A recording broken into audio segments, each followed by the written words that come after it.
स्थानिक स्वराज्य संस्थांच्या प्राथमिक शाळेतील शिक्षक आणि तिथे शिकणाऱ्या पालकांच्या संतप्त प्रतिक्रिया लक्षात घेऊन राज्यातील सर्व प्राथमिक शिक्षक संघटनांना तीव्र आंदोलन करण्याशिवाय पर्याय राहिला नाही। या पार्श्वभूमीवर महाराष्ट्रातील सर्व प्राथमिक शिक्षक संघटनांच्या पदाधिकाऱ्यांची पुणे येथे दिनांक 14 सप्टेंबर 2024 रोजी निर्धार बैठक संपन्न झाली। या बैठकीत निश्चित केल्यानुसार खालील मागण्यांसाठी आंदोलन करीत असल्याची नोटीस दिनांक 19 सप्टेंबर 2024 रोजी शासनाकडे पुकारण्यात आला आहे। 15 मार्च 2024 चा संच मान्यतेचा शासन निर्णय रद्द करावा। 20 किंवा 20 पेक्षा कमी पटसंख्येच्या शाळांच्या बाबतीत कार्यरत शिक्षकाचे एक पद बंद करण्याचा आणि कंत्राटी पद्धतीने सेवानिवृत्त व अन्य नियुक्त देण्याचा 5 सप्टेंबर 2024 सुधारित 23 सप्टेंबर 2024 चा शासन निर्णय रद्द करावा। विद्यार्थी आधार कार्ड संबंधाने असणाऱ्या वास्तव अडचणी लक्षात घेऊन आधार कार्ड आधारित शिक्षक पद निर्धारण धोरण रद्द करावे। शैक्षणिक अशैक्षणिक कामाच्या शासन निर्णयात शिक्षक संघटनांसह चर्चा करून दुरुस्ती करावी। विद्यार्थ्यांना मोफत गणवेश अविलंब मिळावे। 2024-25 वर्षात राबवलेली गणवेश योजना रद्द करून जुन्याच पद्धतीने गणवेश योजना कार्यान्वित करावी।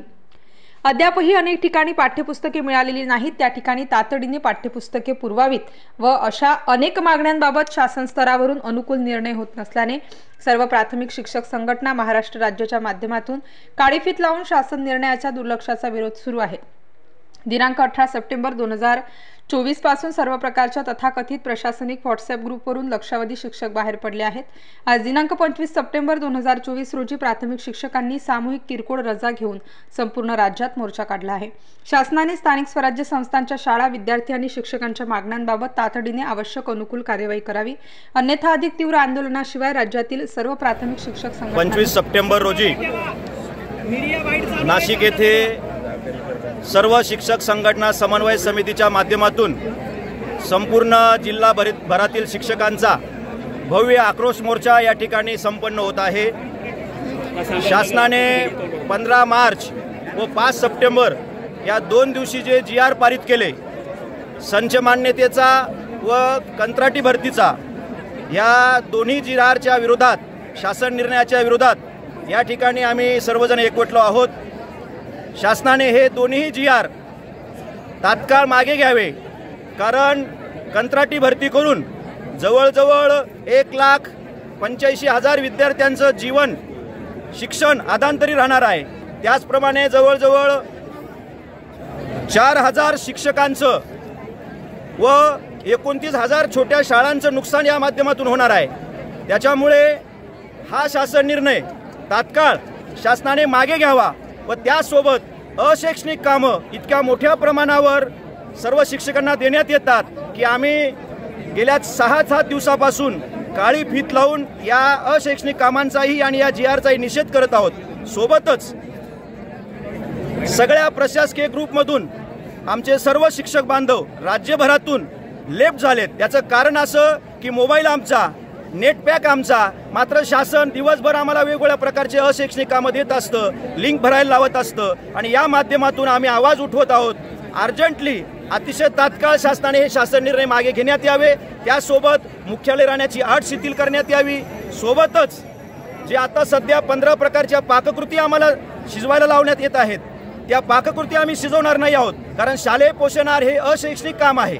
अशैक्षणिक काम आम्ही करणार नाही, तशा पद्धतीची आम्ही नाशिक जिल्ह्यातून आणि राज्यभरातून रीट पिटिशन सुद्धा कोर्टात दाखल कर। अशैक्षणिक कामांच्या संदर्भात आणि याबरोबरच शिक्षण विरोधी जे धोरणं शासन आखत आहे त्याच्याविरोधात हा महामोर्चा याच जिल्ह्यात नव्हे तर संपूर्ण महाराष्ट्र राज्यात आज सर्व शिक्षक काढीत आहेत। ज्या शासनाने विविध जे धोरणं गरिबांच्या शिक्षणाच्या विरोधात आखलेले आहेत की जे अशैक्षणिक कामं मुळात शिक्षकांचे नाहीच, त्या शिक्षकांना ती कामे दिल्यामुळे मुलांच्या अध्यापनावर त्याचा परिणाम होतो। RTI अंतर्गत असलेल्या तरतुदींचं उल्लंघन होतं। असं असतानासुद्धा शासन मात्र त्याच्यात बदल करत नाही आणि म्हणून हे महामोर्चे काढण्यात आलेले आहे। जर या महामोर्चाची दखल जर शासनाने घेतली नाही तर भविष्यात महाराष्ट्र शासनाच्या पातळीवरून अतिशय मोठ्या प्रमाणावर बेमुदत संप आम्ही पुकारण्याची शक्यता आहे। संपूर्ण महाराष्ट्रामध्ये शासनाने जे काढलेले चुकीचे आदेश आहेत संचमाच्या बाबतीमध्ये, त्यामध्ये 15 मार्च या दिवशी शासनाने RT 2009च्या उल्लंघन करून कलम 15 उल्लंघन करून नवीन शासन निर्णय काढला की ज्याने शिक्षक संख्या मोठ्या प्रमाणात कमी होणार आहे। त्याचप्रमाणे 5 सप्टेंबर रोजी कंत्राटी भरतीचा GR काढला। त्याचबरोबर आधार कार्ड जे व्हॅलिड आहेत तेवढेच विद्यार्थी संच मंत्र्याला काय धरले आणि या देशामध्ये कोर्टाने आधार कार्ड सक्तीने असं सांगून सुद्धा आजही आदिवासी बांधवांच्या मुलांचे आधार कार्ड निघत नाही, त्यांचे जन्मदाखले नाहीत, जन्मदाखल्याशिवाय आधार कार्ड निघत नाही। अशा प्रकारचे मुलं आज विद्यार्थी शाळेत असूनही ते संच मंत्र्यामध्ये गणले जात नाही। त्याच्यामुळे मोठ्या प्रमाणामध्ये हजारो शिक्षक या ठिकाणी जादा होत आहेत आणि ते विद्यार्थी शाळेत असूनही त्यांना या ठिकाणी त्याचा लाभ मिळत नाही। त्याचप्रमाणे अशैक्षणिक शैक्षणिक कामामध्ये पण मोठ्या प्रमाणामध्ये तफावत शासनाने केली। अशैक्षणिक कामाच्या नावाखाली नको ते काम शासनाचे आमच्यावर लादले जातात। या सगळ्यातून बराचसा वेळ हा शिक्षकांचा केवळ अशैक्षणिक कामामध्ये वेगवेगळ्या प्रकारच्या लिंक्स माहित्या भरण्यामध्ये जातो। त्याचप्रमाणे विद्यार्थी लाभाच्या योजना म्हटलं तरी पाठ्यपुस्तक अद्याप बऱ्याच ठिकाणी मिळाले नाही। गणवेश पण आज महाराष्ट्रामध्ये कोणाला मिळालेलं नाही आणि मग गरीब गोरगरिबांचे मुलं की ज्यांना शासनाच्या सुविधा मिळत होतात त्या बंद करून एक प्रकारे शासन या जिल्हा परिषद वरती मोर्चे काढले जात आहेत। सन्माननीय महाराष्ट्राचे मुख्यमंत्री एकनाथजी शिंदे यांच्याकडे आज राज्यभरातून आवाहन करण्यात येत आहे की खऱ्या अर्थाने शिक्षक आज खूप त्रासलेले आहेत। अशैक्षणिक कामे शासनाने बंद करावीत ही एकमेव मागणी शासनाकडे आम्ही ठेवतो आणि खऱ्या अर्थाने या आंदोलनासाठी जे उपस्थित स्टार न्यूजसाठी मोहसिन पठाण, नाशिक।